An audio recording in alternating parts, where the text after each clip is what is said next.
Hello, traders. FS Speculator here. Today is Wednesday, February 14th, and I'm going to be analyzing the pound yen, starting on the monthly, working my way down to the 1 hour time frame for the full top down analysis. So on the pound yen, I still think this is very bullish overall. I still think this is all part of a 1, 2, 3. I actually think there's a very good likelihood this is going to go up, most likely take out these previous highs. Then I think we're going to see a big wave forward, most likely another push up for a wave 5 to complete this 1, 2, 3, 4, and 5 pattern. So overall, definitely still very bullish on these higher time frames. Going down to the weekly time frame, I still think the 1 and 2 is way back here. Now this is probably like a subdivision 1, 2, 3, 4, and we may be in the wave 5 of wave 3 right now. So I mean, I'm still very bullish. I think there's a good chance that it could go up more to finish the wave 3 and then probably make a big wave 4 and go up and make that big wave 5 like I was showing on the monthly time frame. So for now, definitely still looking for longs in an uptrend. Now we had pound CPI news, which was actually very negative for the pound today, but you will notice that we're not turning at a Fibonacci level. We don't have a break of structure. We don't have an engulfing move to the downside.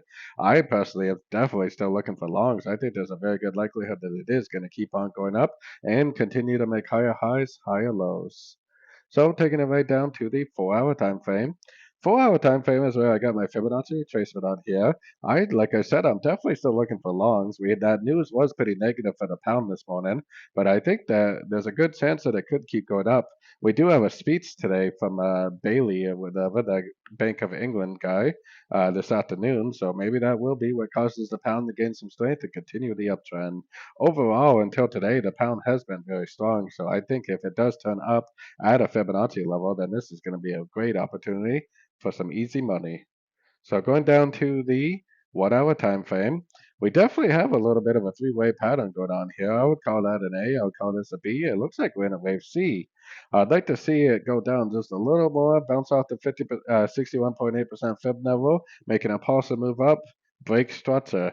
If I see this picture right here today, that is definitely going to be another long opportunity for me. Like I was saying, until the daily, weekly, and monthly time frames tell me that it's time to stop looking for longs, which it definitely has not done so yet, I will for sure continue to look for longs at the end of pullbacks, just like this one back here. 1, 2, 3 waves down and positive up entry to go long for the continuation of this uptrend. So definitely very bullish overall, at least until the higher time frames tell me otherwise. So don't forget to join my free Discord channel. The link for that is on the screen and in the description. Thanks and happy trading.